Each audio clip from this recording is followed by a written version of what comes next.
Kebakaran hutan dan lahan yang terjadi di sejumlah wilayah Indonesia hingga kini tak kunjung padam. Pekatnya kabut asap yang ditimbulkan kini semakin dikeluhkan warga. Bahkan tak sedikit dari mereka mulai terserang penyakit pernafasan. Pemerintah sendiri hingga saat ini belum mampu memberikan solusi terbaik terkait bencana kabut asap yang terjadi di sebagian Pulau Sumatera dan Kalimantan. Bahkan pemerintah berencana akan mengevakuasi warga yang terkena dampak kabut asap. Namun rencana itu pun menuai protes keras dari warga. Menurut mereka, rencana evakuasi bukanlah langkah yang efektif, melainkan pemerintah harus bisa memadamkan kebakaran lahan di wilayah mereka. Selain itu, pemerintah dinilai lambat dalam menanggulangi kebakaran lahan hingga akhirnya meluas ke sejumlah daerah lainnya. Sementara, Menteri Koordinator Bidang Politik, Hukum, dan Keamanan Luhut Panjaitan telah menyiapkan 2 mekanisme evakuasi untuk warga yang terkena dampak kabut asap. Selain mengevakuasi korban kabut asap ke kota lain, warga akan diberi fasilitas penjernihan udara dan air di setiap rumah. Lalu, apakah solusi evakuasi dapat berjalan efektif? Atau bahkan para korban menilai cara itu kurang efektif? Bencana kabut asap yang tak juga tertangani secara baik di wilayah Indonesia kini telah merenggut sejumlah korban jiwa. Pemerintah berencana mengevakuasi para korban ke sejumlah tempat yang lebih aman.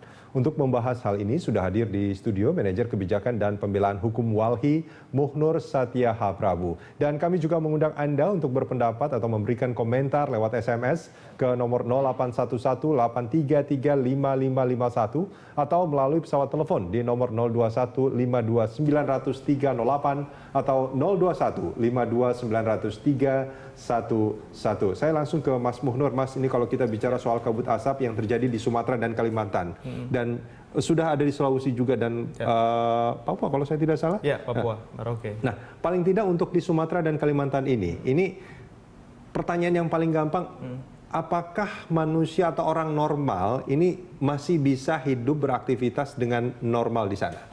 Ya, kalau dilihat ya dari data ISPU, itu Sumatera itu rata-rata 700, 800 sampai 1.200. Itu sedangkan artinya apa itu?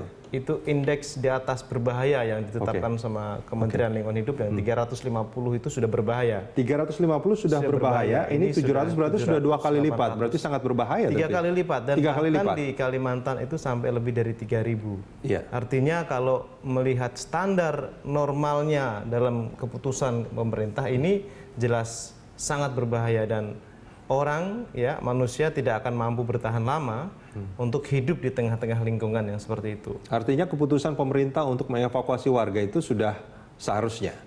Nah, dalam jangka pendek, iya, karena itu menjadi satu kewajiban pemerintah yang sudah dicantumkan dalam keputusan peraturan pemerintah 41 tahun 99. Di atas 300 harus dievakuasi. Nah, ini berarti sudah agak telat sebetulnya dong? Dan ini sangat terlambat. Ini sudah 2 bulan yang lalu, dan korban sudah menurut data BMKG ada 500.000 korban penderita ISPA, dan pemerintah baru melaksanakan pada minggu-minggu ini. Pelambatan ini sangat dipengaruhi oleh kerja-kerja pemerintah daerah, ya kan? Dalam melakukan evakuasi, ya, karena pemerintah daerah yang sebenarnya mengerti kondisi lingkungannya. Artinya mestinya pemerintah daerah itu mengerti juga dong bahwa kalau sudah 300 itu proses evakuasi harusnya sudah dilaksanakan, dan itu yang tidak dilakukan selama ini. Iya, karena kita merujuk pada Permenkes ya 298 tahun 2003. Bahwa bahkan di atas 300 itu harus dievakuasi oleh pemerintah daerah. Ya. Dan satu lagi yang sampai sekarang belum dinyatakan oleh pemerintah daerah dan pemerintah pusat adalah darurat pencemaran udara. Ini penting, harus secara hukum ini penting, harus ditetapkan oleh pemerintah daerah dan pemerintah pusat bahwa di atas 300 faktanya sudah 700, 1.000, ya, bahkan sampai 3.000 lebih. sampai sekarang belum ada statement dari pemerintah bahwa ini adalah darurat pencemaran udara. Artinya apakah memang undang-undang mewajibkan pemerintah untuk menyatakan sebuah darurat dalam kejadian pencemaran udara ini? Undang-undang memang menyatakan itu? Ya, wajib. Di PP 41 itu wajib dinyatakan seperti itu. Dan karena itu sampai sekarang baik pemerintah daerah maupun pusat belum melakukan itu? Belum melakukan itu. Nah, langkah evakuasi juga terlambat. Karena kalau itu ada pendeteksi dini, ada langkah-langkah yang cepat dilakukan oleh pemerintah sejak 2 bulan yang lalu, saya pikir kejadian yang 500.000 yang data BMKG itu penderita ISPA juga tidak akan terjadi. Ya, karena bahkan kalau 10 orang sebetulnya sudah tewas ya. Ini baik secara langsung maupun tidak langsung, tapi ini sudah ada 10 orang yang tewas. Ya, ada 10 orang yang meninggal dunia, maksud saya. ya kan. Data dari kami bahkan lebih karena ada faktor selain penderita langsung ya, kena langsung ISPA atau faktor lain, sebenarnya asap ini juga menimbulkan kecelakaan, bahkan menimbulkan korban tewas yang lain. Itu sebetulnya data kami lebih dari 10 orang. Lebih dari 10 orang lebih sampai dari berapa? 10 orang, ada sampai 20-an orang yang meninggal gara-gara gangguan asap ini, sehingga menjadi penting bahwa ini harus ditetapkan, pemerintah harus segera menetapkan darurat pencemaran udara, karena ini berkorelasi dengan tanggung jawab. Siapa sebenarnya bertanggung jawab atas uang yang banyak dikeluarkan oleh pemerintah, sekitar 500 miliar lebih sampai sekarang, dan itu juga setiap tahun dikeluarkan oleh pemerintah, sehingga pemerintah juga dengan uang rakyat sebetulnya tidak punya andil apa-apa terhadap pencegahan terhadap kebakaran hutan dan lahan. Ini kalau soal kecepatan atau urgensi atau prioritas untuk menetapkan sebagai darurat pencemaran udara ini, koreksi kalau saya salah. Kemarin saya dengar ada pemerintah daerah yang mengatakan bahwa sebetulnya kabut asap masih terkendali, benar nggak? Kalau fakta di lapangan, saya tidak tahu apakah yang dimaksud terkendali atau bagaimana. Karena ISPO luar biasa besarnya, dan pemerintah masih sampai sekarang masih belum meliburkan anak-anak sekolah ya.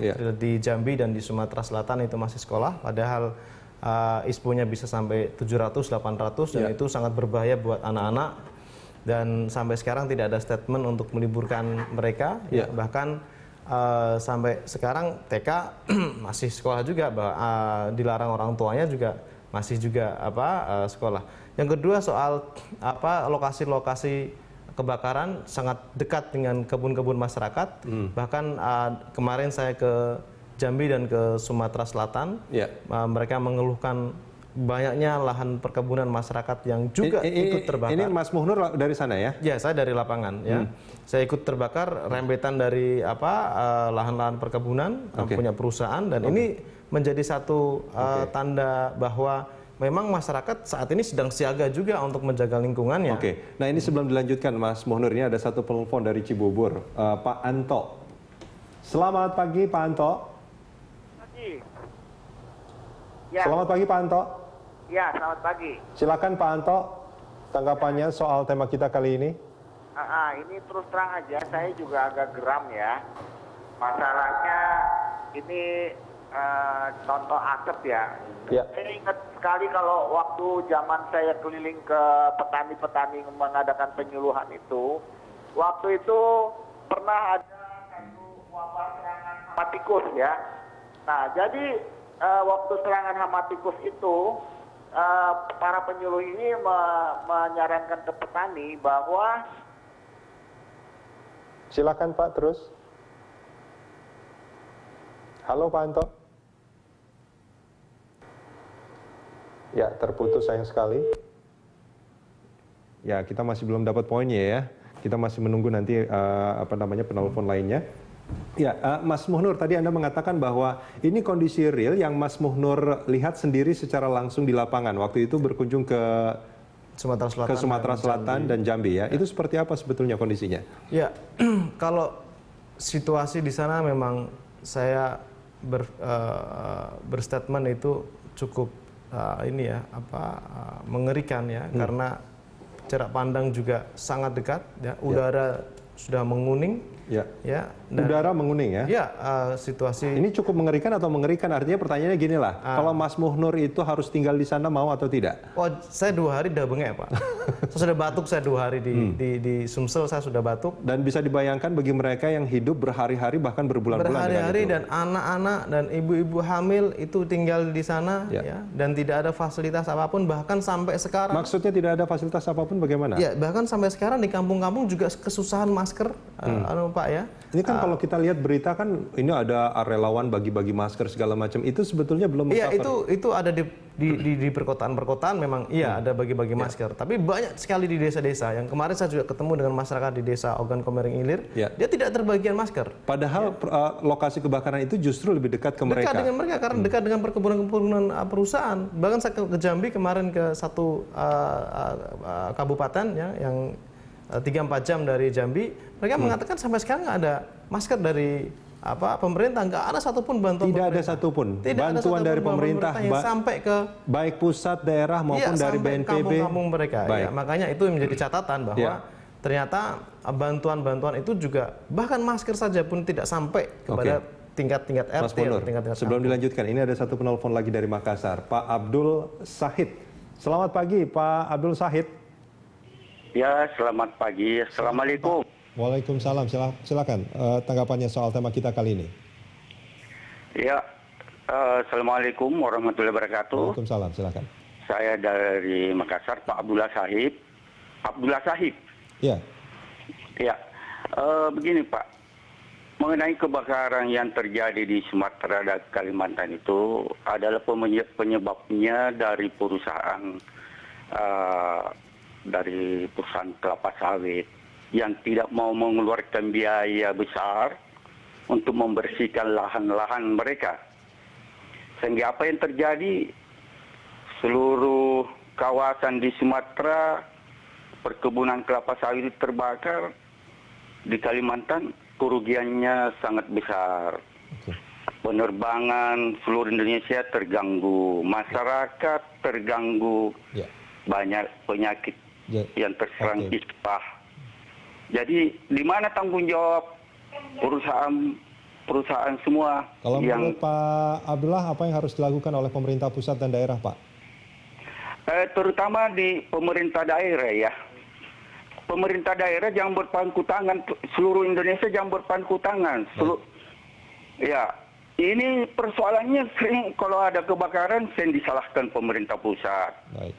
Seharusnya pemerintah daerah dulu yang berusaha. Baik.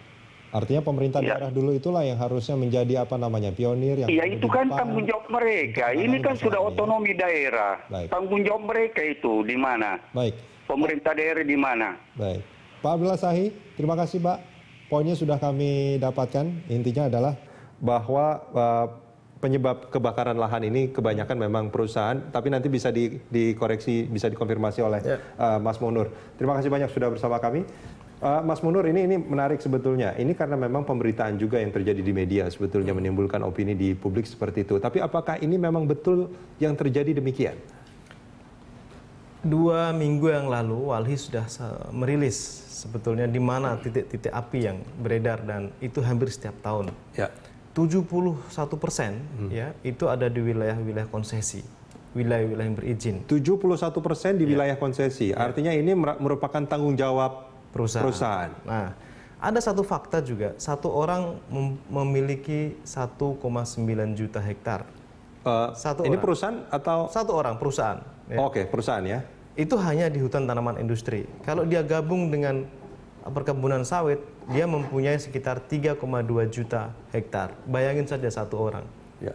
Padahal kalau dilihat catatan, ada satu riset teman-teman masyarakat sipil mengatakan bahwa 60% ya konsesi kebun sawit itu hanya dimiliki oleh 25 perusahaan.